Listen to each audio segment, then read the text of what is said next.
All right, we're back again for another edition of my Helloween collection, and today we are going to get into the Dark Ride. All right, so this is the last album, unfortunately, to feature Rowan Grappow and Uli Kush, and very disappointing. And it's a very different record, very dark for Helloween, at least dark sounding. It's cool, but for me, I don't know.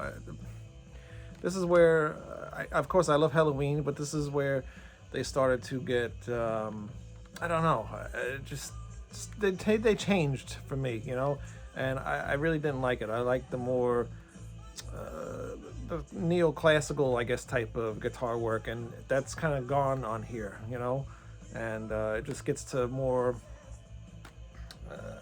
I don't know, really down-tuned guitars is really the right word for it, but just heavier type guitars, you know, more modern sounding, I guess I should say, guitars, because this was released in 2000, so that was like a huge thing everybody started doing back around that time. So, you know, obviously they wanted to be able to fit in with a lot of the stuff going on at the time, and that's how we got the Dark Ride. This is just the regular US version, right, I believe, or German version.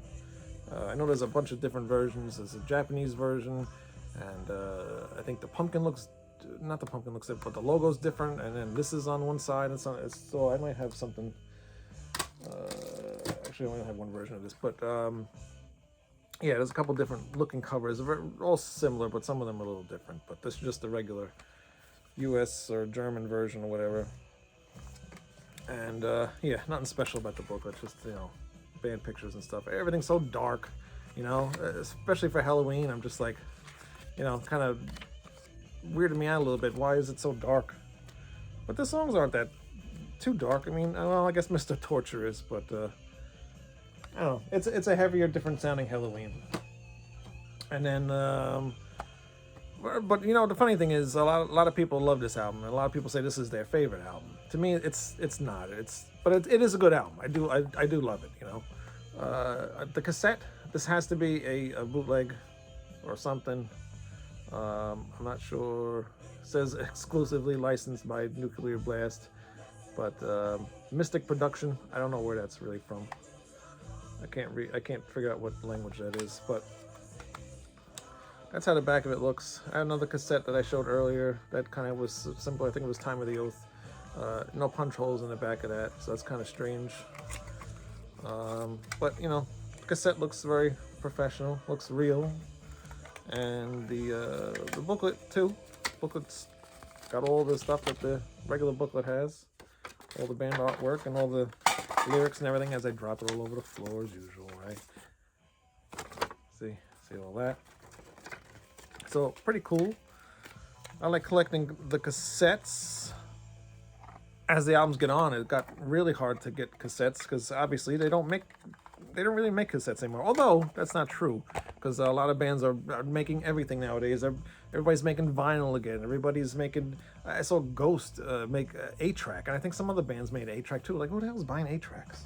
Why? Who has a player? You know. Before I get to that. This was released on vinyl, and the first way it was released was on a picture disc.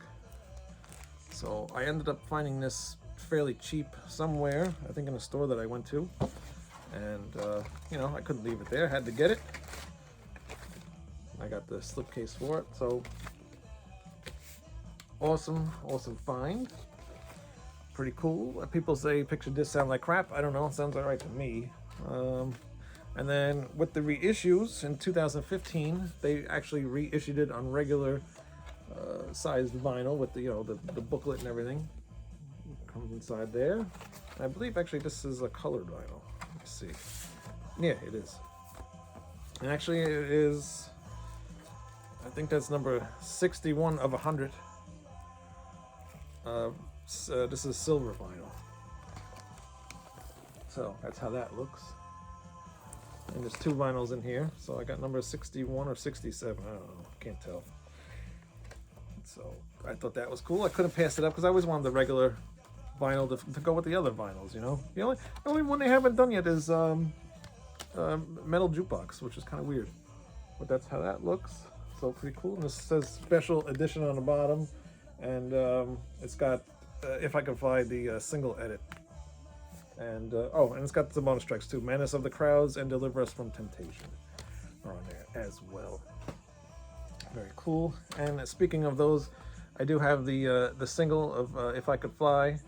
And it also comes with Deliver Us from Temptation and If I Can Fly, the extended version. And then I have the Mr. Torture single. Looks exactly the same, and I believe it has the same songs, just added Mr. Torture.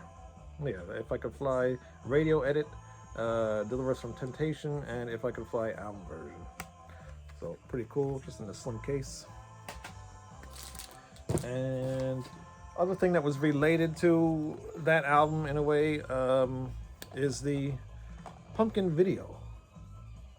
This was kind of cool. Has every single video that was released at the time, and they finished it off with If I Could Fly. Not much in here. It's just the CD. Very cheap. This is for Japanese from Victor video, and yeah, it's cool to have it because you got all the videos on here, and this is old as hell, man. This is from 2000, so quality's not the best, but it is what it is. Cool to have it. After that was released, they released a box set called the Treasure Chest, and it was just pretty much a compilation, but it also came with, if you bought the box set version, it came with an extra CD, and in the extra CD, it was like all the, most of the bonus tracks over the years, actually from Pink Bubbles Go Ape and on to, the last album. But, I should show you the actual thing. Treasure Chest, the box set, right? Comes with 2 CDs. This is pretty cool looking box set. I always liked how this looked. There's another one I got at Slip Disc. I remember going to the store and seeing that they had it there, so I had to get the the 2 CD version. Pretty cool. I mean, it's just your standard compilation album. I'm not gonna take this out. This freaking thing's broken, just like everything else I own here. But some cool songs on here. Pretty cool. And it also comes with a poster. I always like the poster too, because on the outside it shows all the albums up to that point and a picture of the band, so that's kind of cool. Right? Always like that. I wish this lineup still stayed. I mean, I like the lineup now, but there's something about that lineup I think was the best Helloween. And then also, I have another version of the Treasure Chest, and this one is kind of rare, I guess. I don't see too many people have this one. This is actually the cassette version of Treasure Chest, and it doesn't have the bonus tracks on it, but it has the two CD version. And this thing is a real bitch to open, and I kind of ripped it the first time, so I hate to open it again. Hold on a second. 6.5 hours later. So yeah, this thing's a real bitch to open. So anyway, oh God, they're like stuck in there. The cassettes, just 2 cassettes. No poster or anything. It's very just, that's it. Nothing else inside here. No tricks up my sleeve. But yeah, it has the two cassette versions, and yeah, nothing special about it really. Just white cassette, and both of the booklets are the same. Just goes through all the pictures of the band like that. Oh, and there's that timeline. That's pretty cool. And it shows the discography of the band and everything. So that's that. So pretty cool little thing there. I saw it on eBay and never saw it before, and I really haven't seen it ever since. Maybe once or twice, not very often. So I figured let me grab it, and it's one of those things where they had it for sale, and then I guess nobody was buying it, so they kept dropping the price on it. So once it got low enough where I said, all right, I'll get it, I went and bought it. So that's that. All right, so that's it for this episode. And wow, I thought I would get through an episode without having to edit But as you can see, there's edits in this video as well. So maybe one episode I can do without editing. All right. So hit that subscribe button.